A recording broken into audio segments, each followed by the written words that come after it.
Strictly Stalking is a platform that gives stalking survivors an opportunity to share their stories and no longer have to suffer in silence. Now we are speaking up for George Floyd and the countless other African Americans who have lost their lives to police brutality and systematic racist violence. We encourage you to join us in donating at blacklivesmatter.com to support the ongoing fight to end state-sanctioned violence, liberate Black people, and end white supremacy forever. It's time we all make our voices heard in the fight for justice and equality for all Black lives. And he told me before I ran away the final time, he said, if you ever escape me or tell anyone what I did, I will hunt you for the rest of my life and I will kill you.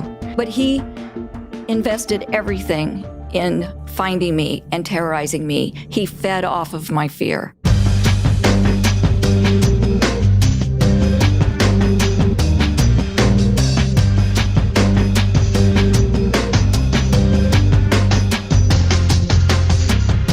I'm Jamie Beebe.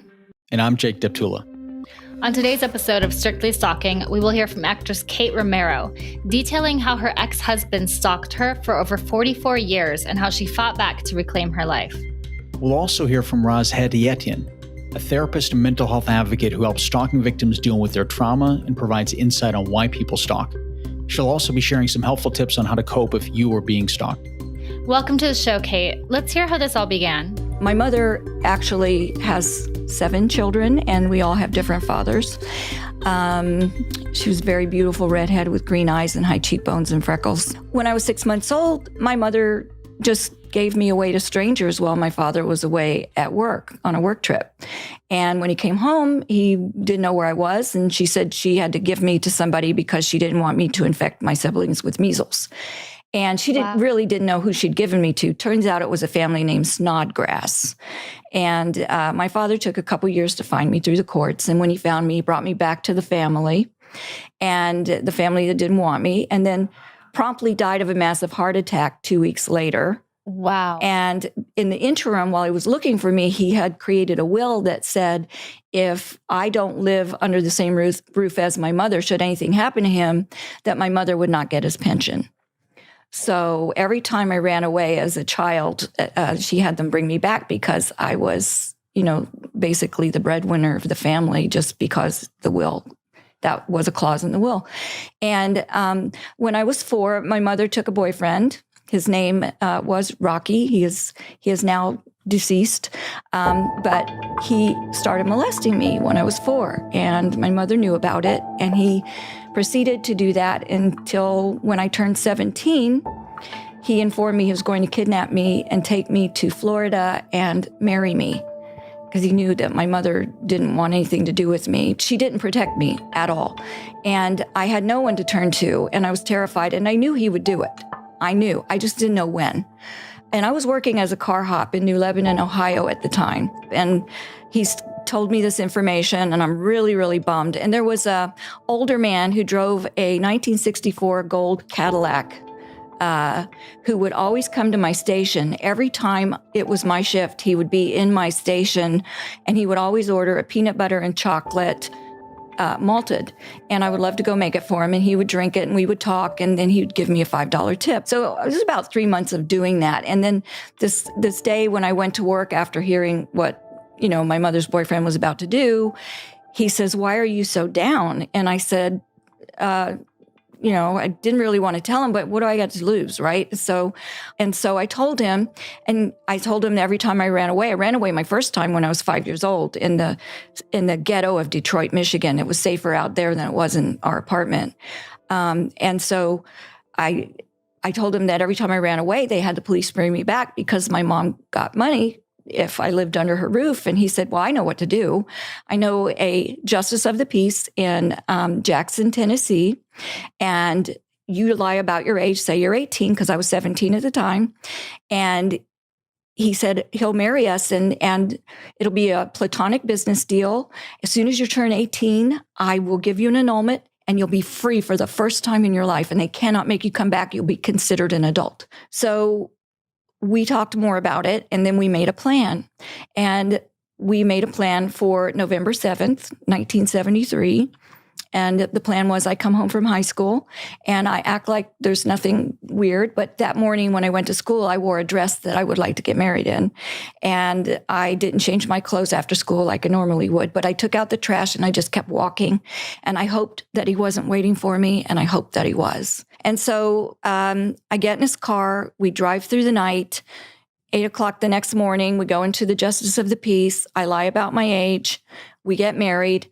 And immediately takes me to the nearest bar.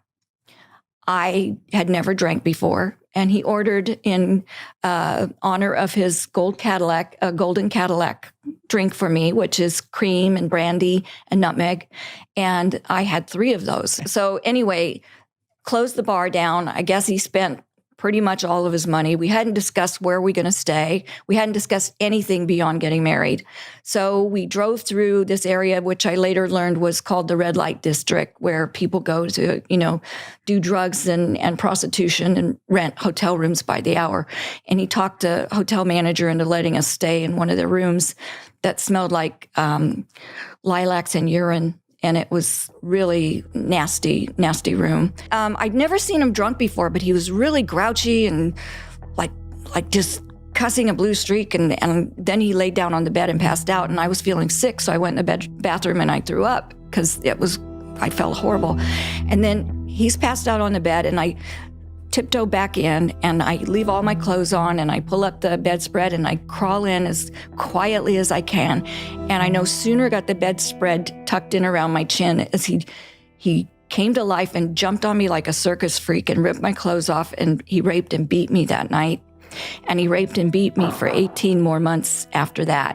I ran away from him several times, but he always found me and brought me back. And he told me before I ran away the final time, he said, if you ever escape me or tell anyone what I did, I will hunt you for the rest of my life and I will kill you. And I knew that if I didn't somehow get away, I was just going to be dead sooner or later, so I might as well take my chances and get away. And if he kept his promise to keep hunting me, then I would just have to deal with that. And he did keep his promise.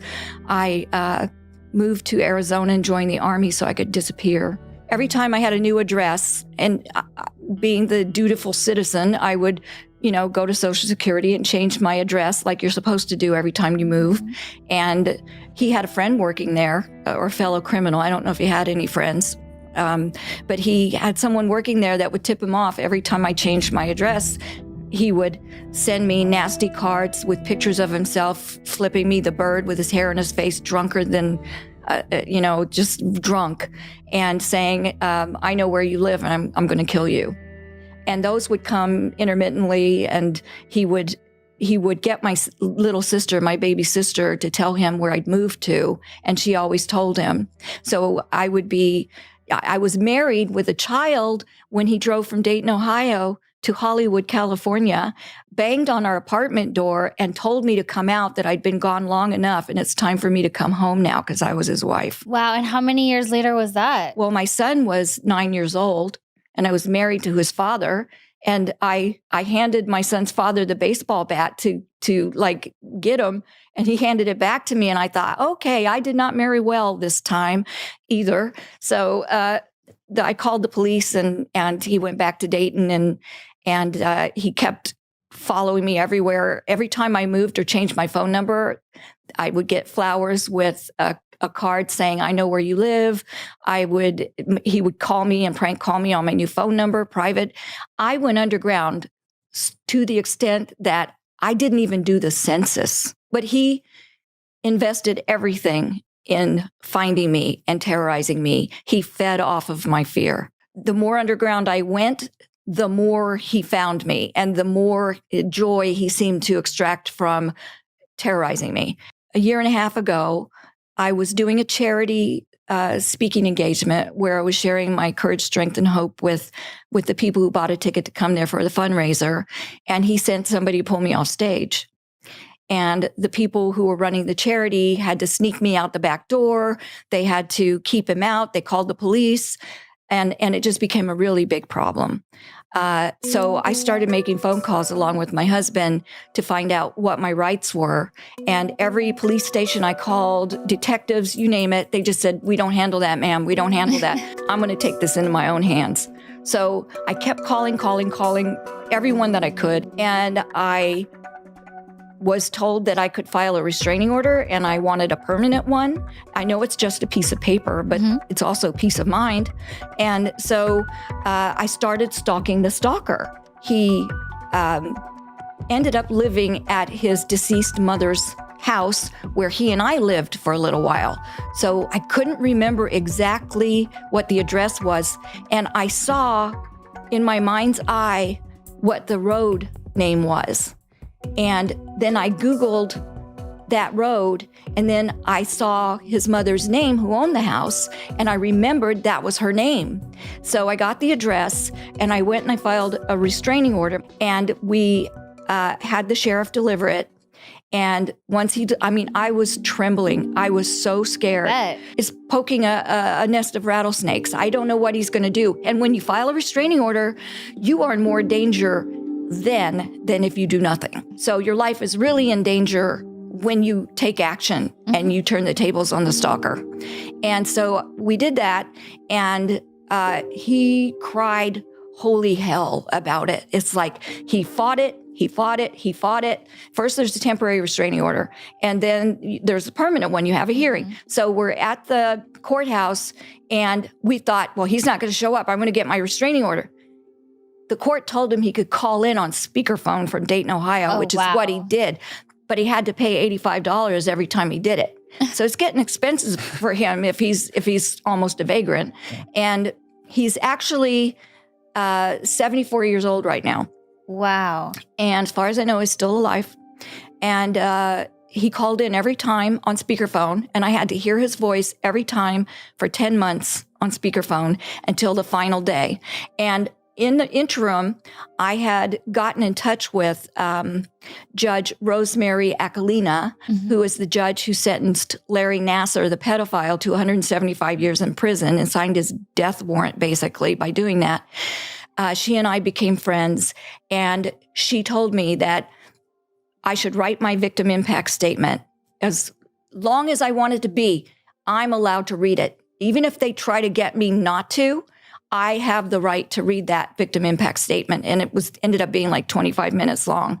And so we're in the bathroom texting each other. She's in Michigan, and she's texting me right back. I'm saying, the judge is acting like he's siding with the predator. What am I going to do? She goes, no, he's not, honey. What he's doing is he's keeping your case pristine in case something happens where they have to revisit it, that he did not cause any doubt whatsoever that he was, fair-handedly taking care of this case.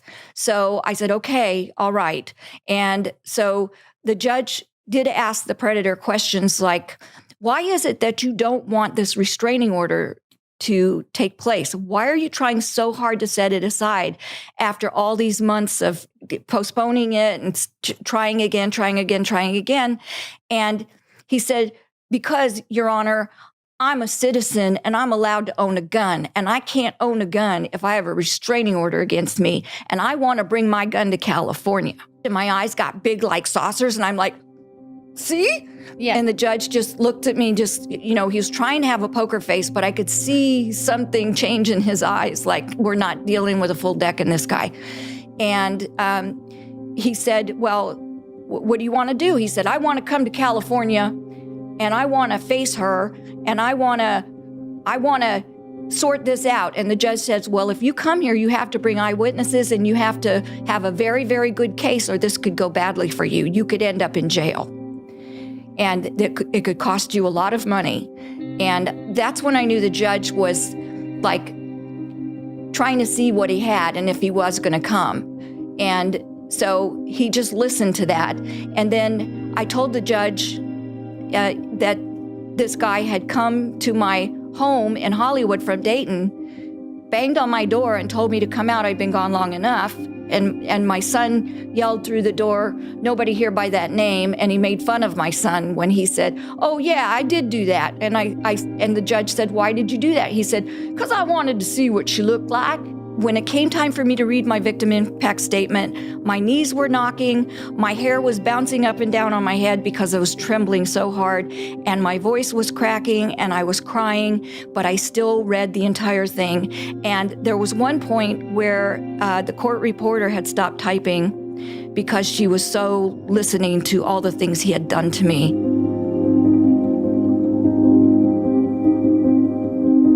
Finally, push came to shove, and after I finished my statement, the judge said to him, "So what do you think about that?" And he said, "Well, I don't know what to think about that. And you know what? I'm tired. I'm not going to do this anymore. I'm tired." And I said, "Your Honor, would you please grant me the restraining order with prejudice so we cannot come back and try to set it aside again?" He said, "What do you think about that, sir?" He said, "I don't care anymore." And so I got my restraining order with prejudice, meaning he can't come back and try to set it aside.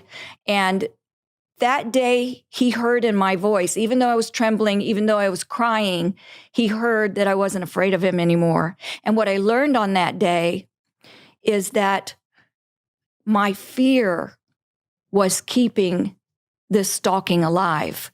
Had I confronted him sooner and showed him I wasn't afraid, it would have stopped sooner. And on May 31st, 2018, I was free for the first time in my life. And my husband and I walked out of that court with our restraining order, and we're going to refile when in 5 years when it expires. We'll keep refiling as long as he's alive. And have you heard from him at all since you got the restraining order? He knows better. I was stalking him on social media under a different account. He has had 6 wives who were 17 when he groomed them into marrying him. His last one, he went to the Philippines and got her. They all divorced him because he abused them. He did all that while still stalking me. How has your life changed now that you're no longer being stalked by this man? I'm 63 today, and that started when I was 17 with that guy. And because I'm ready now and I'm just really starting my life, I actually got 5 agents in the same day for every line of creative endeavor that I've always dreamed of doing. I'm booking things constantly. The reason that all these agents signed me on the same day is because I was resonating the frequency of I'm frickin' ready. I'm writing a memoir called How I Busted Out of My Jeans and Changed My Life Story Forever, GENES. It tells everything. And I've learned so much about psychology because of him, but I'm not giving him any credit. I survived this whole thing. And it didn't make me stronger that I went through this with him. I just am resilient. And I believe we all are. And when you feel like you have a sense of purpose in the world, then you're going to do whatever it takes to keep yourself safe as you can. Thank you so much for sharing your story with us today, Kate. Now we'll be chatting with mental health advocate and blogger Roz Hadashian to get some insight on how our listeners can avoid someone like the predator Kate had to deal with for most of her life. She received her master's degree in clinical psychology with an emphasis in marriage and family therapy and professional clinical counseling from Pepperdine University. While Roz was able to listen to Kate's interview before we sat down with her, she does not know Kate and cannot speak to her exact situation. Instead, she'll be giving us advice on how we can see the red flags in relationships and learn to fight back and become a survivor like Kate did. Roz, thank you for joining us today. Thank you for having me. Cool. So why don't you tell us a little bit about yourself, who you are, what you do? So I just graduated from Pepperdine University's graduate program. I got my master's in clinical psychology with an emphasis in marriage and family therapy. And I'm also a mental health blogger, just trying to raise awareness and, add to the conversation on destigmatizing seeking therapy and all that. So, Roz, what kind of clients do you handle? I'm in between. I'm waiting for my associate number for my associate therapist number. So until then, I'm not really seeing clients, but I was seeing a lot of college students that at a community college at West Los Angeles. What's the process like when someone needs to seek help for something? There's a lot of resources these days, a lot more than before. I think in terms of mental health, we've been really moving in a positive direction. There's, ways to reach out to your insurance company to see what therapist they can provide for you. There's also a really good directory called Psychology Today that, has different therapists in your area with their different specialties that people could reach out to. And it's a process a lot of times with therapy. The therapeutic relationship is the most important part. So sometimes, if it's you go in for the first time and it doesn't feel like it's the right fit, you should just try to see somebody else, because connecting with the therapist is really a huge factor in effective therapy outcomes. What are some red flags that people can look for so they don't get into some kind of relationship that's, going to turn out maybe similar to Kate?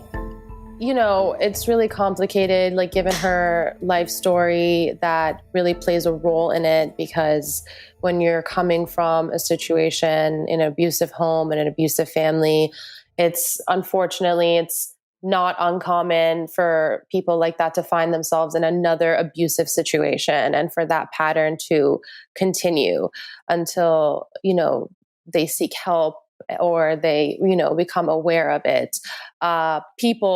Predators, people who are stalkers often target people like that, people in vulnerable positions that they can prey on. And of course, it doesn't start off as aggressive and scary. The situation starts off with little things here and there, and suddenly it escalates. And I think it's important to try to stop it before it escalates. Then, you really have to start seeing the first signs of any intrusive behavior. If somebody's showing up at your workplace, or if they're showing up at your school, if they're asking your family members or your friends information about you, those are the, surefire signs of like intrusive behavior that's not wanted, and to set a very clear boundary from the very start that you don't appreciate this, and really sticking with your boundaries and showing the person that you are serious, and kind of staying calm and cool and collected, as opposed to, showing them any kind of fear. But setting those boundaries early on is really important before the situation escalates and becomes dangerous. What happens once the situation escalates? They've tried intruding into their life. What kind of advice do you give them then? To really seek help, whether that, seeing a mental health professional or advocates. I know there's a lot of agencies and associations that are now offering help specifically for stalking victims, and a lot of domestic abuse resources, because they kind of really do go hand in hand. Stalking can, of course, happen from a complete stranger, but oftentimes it's more common for it to be with someone that the victim has had a previous relationship with. And it can go on for a long, long time. That takes a huge toll on the victim, psychologically, in every way. There's been studies that have linked, stalking victims to developing depression and post-traumatic stress disorder, because it really is a trauma to go through something like this, to be stalked. You're kind of being stripped away of your autonomy as a person, and feeling safe is a fundamental need in life, and without it, we have a whole host of issues: anxiety, panic disorder, agoraphobia, which is the fear of leaving the house. And so victims can end up not wanting to leave the house. They end up wanting to isolate. And a lot of them might start to self-medicate to deal with that anxiety. So I think the biggest thing is to stay educated and to speak up and tell people that you trust, friends and family that you trust, that can look out for you, to have a safety plan, and, to really trust your instincts. And if something doesn't feel right, it's not to take threats very seriously. And, if you are in danger, to contact the police. What is the best way to leave a situation with somebody that maybe is abusive, that you're worried about they could stalk you later or hurt you? I mean, and that's a great question, but it's just complicated because not every stalking situation is the same and not every stalker is the same. But, being in a abusive relationship and wanting to leave, is a huge challenge. It's like this vicious cycle, right? And a lot of women are afraid to even leave because of this or because of being hurt even more if they do leave. And so I think in this regard, we need a lot more, even more resources, even more advocacy, and even more like laws to put in place to be able to protect people and more mental health awareness, because this is a huge issue where a lot of women are afraid to leave an abusive situation for fear of what's to come after, whether they're going to be stalked or, hurt even worse. Roz, you had mentioned touching upon social media and how they can play in these situations. Can you kind of dive into that a little bit for us? Cyber stalking is also like on a sharp rise, and that can also have the same negative impacts on mental health as in-person stalking. Like if somebody's like threatening to release like videos of you, or if they keep sending emails or blackmailing you through social media, that's a huge issue of itself. But also, it's also aiding in the increasing of in-person stalking, because everybody's posting where they are at all times, who they're with. We have geotags. A lot of people's social media accounts are on public, and so this can really be problematic in a situation where there's a stalker involved, because they have all this information about you at their fingertips.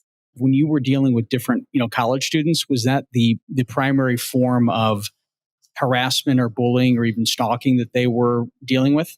I can't speak too specifically about the clients that I also had, just because of confidentiality reasons. But I think people who, stalkers, it can be from multiple different reasons. But I think the biggest takeaway is to understand that these people are not in touch with reality, and they have obsessive thoughts, and that could be for a variety of different reasons, depending on the person. But like, I think that's the biggest takeaway, is that you can't try to reason with them, and because that connection to reality is really not there, and they have these obsessive thoughts and these patterns, and when they get fixated on something, that's all they can think about, and they have an inability to understand other people's boundaries and even really understand what their actions are doing sometimes.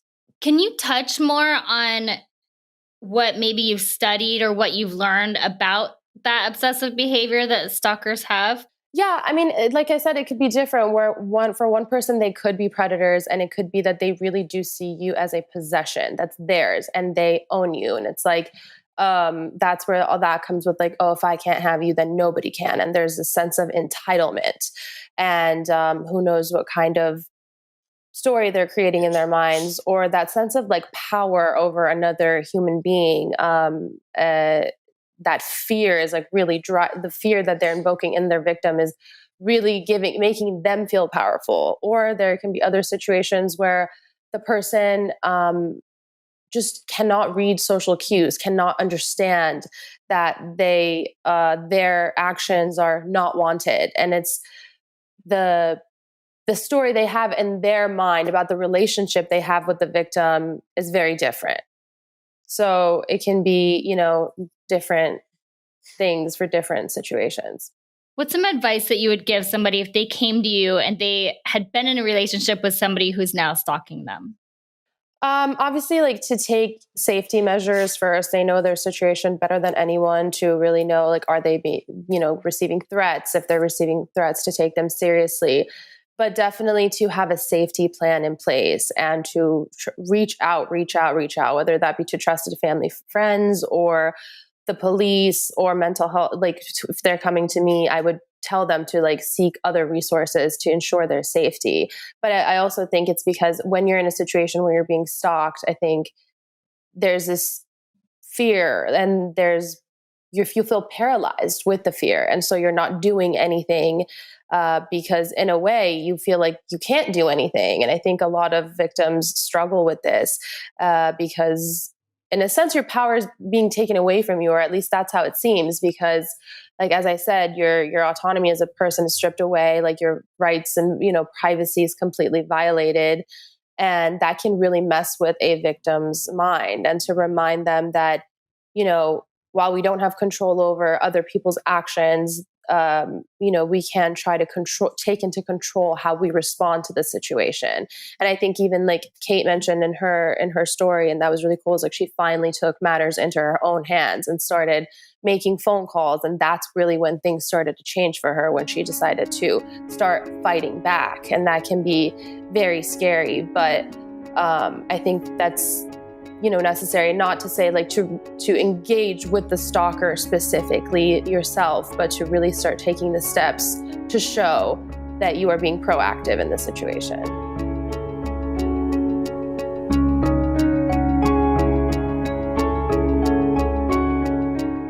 How important do you think that getting therapy after something like this would be? It's very important. Like I said, that those symptoms can really last, because they can really change how you look at the world, like in terms of like not being, mistrusting everybody, always like looking over your shoulder, becoming suspicious. So going to therapy is really important, so that, when you're in a situation where you're being stalked and it's so scary, you develop these coping mechanisms to be able to deal with the situation.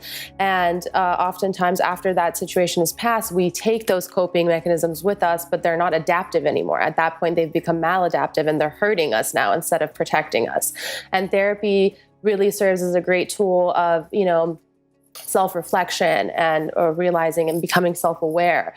But I also think what you said is great about becoming a survivor rather than a victim. And the field of psychology, there's actually this something called post-traumatic growth, which refers to a person's ability to really be able to find their strength after going through something traumatic, and being able to, have that resiliency to overcome. And a lot of survivors actually end up doing a lot of work to heal themselves, but also to help other people who have gone through similar situations, just like Kate. And I feel like going through that and really speaking up about your story and telling your story when you've gone through something like this is really empowering, and it can really help in the healing process as well, and help you with the transition of going from victim to a survivor and someone who took control of their story, and now they're sharing it and trying to make a difference so that other people don't have to go through the same things, can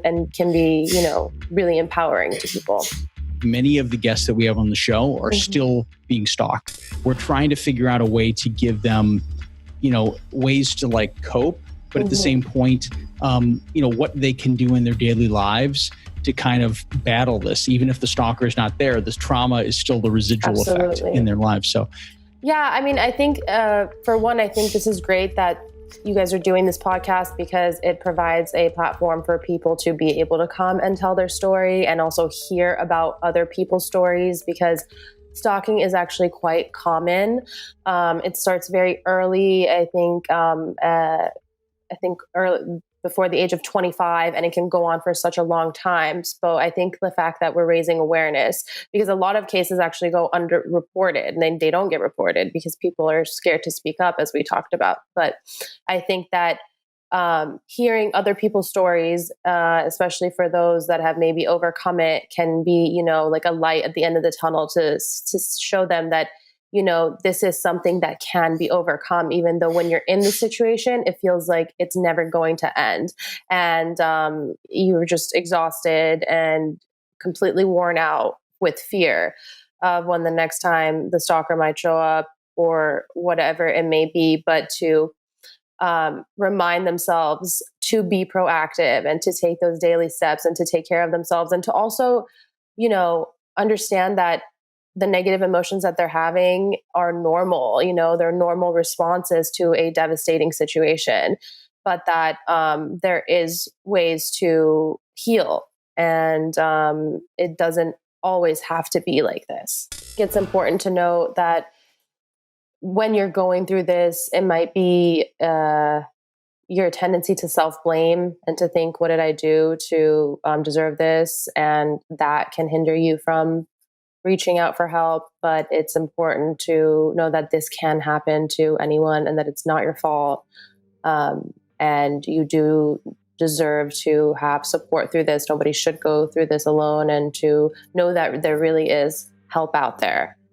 Absolutely. No, that's great advice. So Roz, if someone wants to find out more about you and some of your mental health blog, where would they find it? It's mentalwealthla.com. Thank you so much for joining us. Thank you so much for having me. This was a pleasure. Again, if anyone would like to learn more about Roz and her mental health blog, her website is www.mentalwealthla.com. That's mentalwealthla.com. If anyone out there is in need of help or is a victim of stalking, please reach out. You can find a list of resources, including a link to Roz's website, on our Instagram at StrictlyStalkingPod. You can watch all of our episodes on YouTube at www.youtube.com/strictlystalking. I'm Jake Deptula. And I'm Jamie Beebe. Thank you for joining us on today's episode of Strictly Stalking.